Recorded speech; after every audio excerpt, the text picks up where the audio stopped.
Hello दोस्तों, आज हम क्रोमेटोग्राफी के बारे में डिस्कस करेंगे। ये टॉपिक एलटी और लेक्चरर में दोनों में है।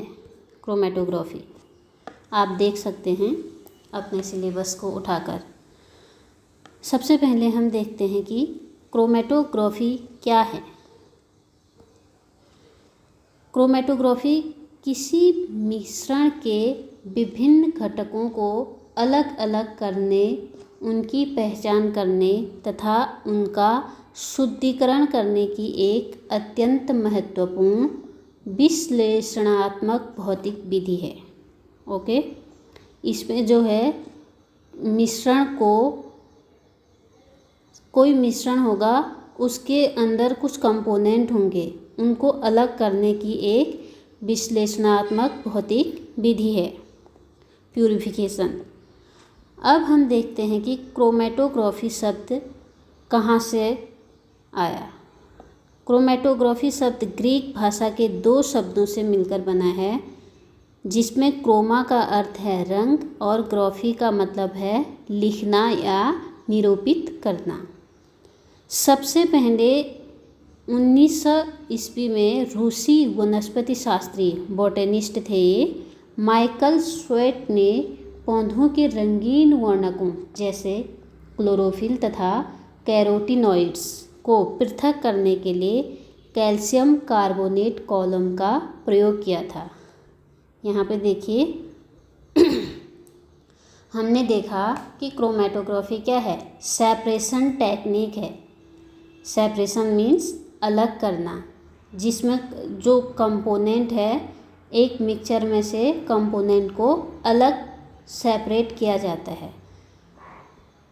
अब हमने यहाँ पे देखा कि सबसे पहले माइकल स्वेट ने पौधों के रंगीन वर्णक, जैसे पौधों में क्या होते हैं, ये एक पौधे का पत्ता है, इसमें कुछ रंगीन वर्णक होते हैं जैसे क्लोरोफिल, जेंथोफिल, कैरोटीनॉइड्स।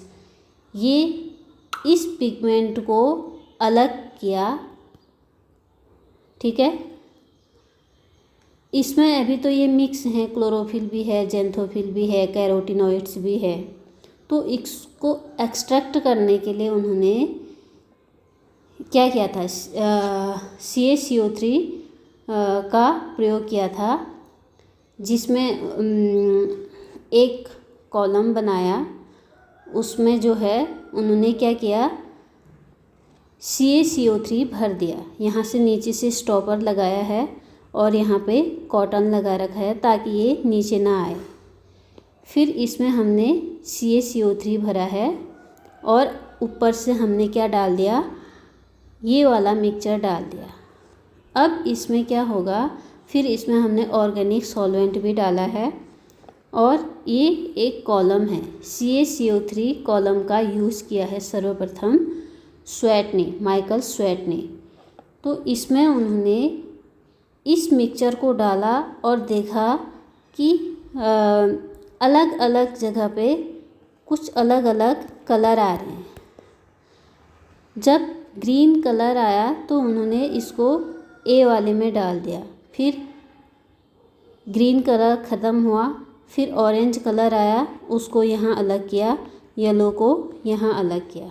इस तरह से उन्होंने अलग अलग सेपरेट कर दिया।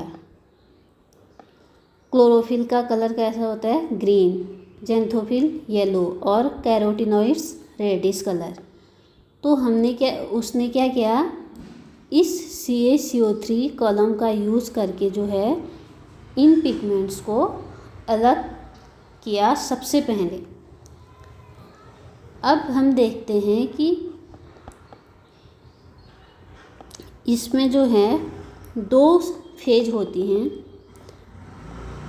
इसका सिद्धांत, क्रोमेटोग्राफी का सिद्धांत क्या है, इसका मूल सिद्धांत है मिश्रण के घटकों का दो विभिन्न प्रावस्थाओं फेज के बीच विभेदक वितरण, डिफरेंशियल डिस्ट्रीब्यूशन करना। ये दो फेज क्या क्या हैं, एक है स्टेशनरी फेज और दूसरा है गतिमान प्रावस्था। स्टेशनरी मतलब जो स्थिर रहेगा और गतिमान मोबाइल जो गतिमान होगा, मूव करेगा। ठीक है। स्टेशनरी फेज में क्या हो सकता है, ठोस भी हो सकता है और लिक्विड भी हो सकता है, जबकि जो मोबाइल फेज है उसमें या तो लिक्विड होगा या गैस होगा। जैसे स्टेशनरी फेज में सिलिका जेल है, एलुमिना है, फिल्टर पेपर है, और फिल्टर पेपर में बंधित जल या नमी। जबकि जो स्टेशनरी फेज है जो मूव करेगा वो है एथेनॉल, जल, हेक्सेन, पेट्रोलियम, ईथर, हीलियम या नाइट्रोजन गैस। अब यहाँ पे देखिए, हमने एक पेपर ले रखा है और इसको किसी चीज़ से लटका दिया है, और यहाँ पे हमने क्या डाला है, इसके अंदर मोबाइल फेज में एक है मोबाइल फेज, एक है स्टेशनरी फेज। जो ये पेपर है उसके अंदर क्या होता है, सेलुलोज होता है, ये मूव नहीं करता है, स्टेशनरी फेज है। इसमें वाटर के मॉलिक्यूल इंट्रैप्ट रहते हैं, ठीक है। और मोबाइल फेज क्या होता है, मूव करता है। तो मोबाइल फेज में हमने कौन कौन से एग्जाम्पल देखे थे, एथेनॉल है, जल है, हेक्सेन है, और स्टेशनरी फेज में सिलिका जेल है, एलुमिना है, फिल्टर पेपर। ये फिल्टर पेपर एक पेपर है, फिल्टर पेपर, इसमें इसके अंदर सेलुलोज होता है जो पानी के मॉलिक्यूल्स को क्या कर रहा है, ट्रैप कर रहा है। तो ये इसको हमने स्टेशनरी फेज कहा। और दूसरा है मोबाइल फेज जो मूव करेगा। मोबाइल फेज में एथेनॉल, एस्टो इस टाइप के हो सकते हैं। दोस्तों आज के लिए इतना ही, फिर कल देखेंगे। Thank you.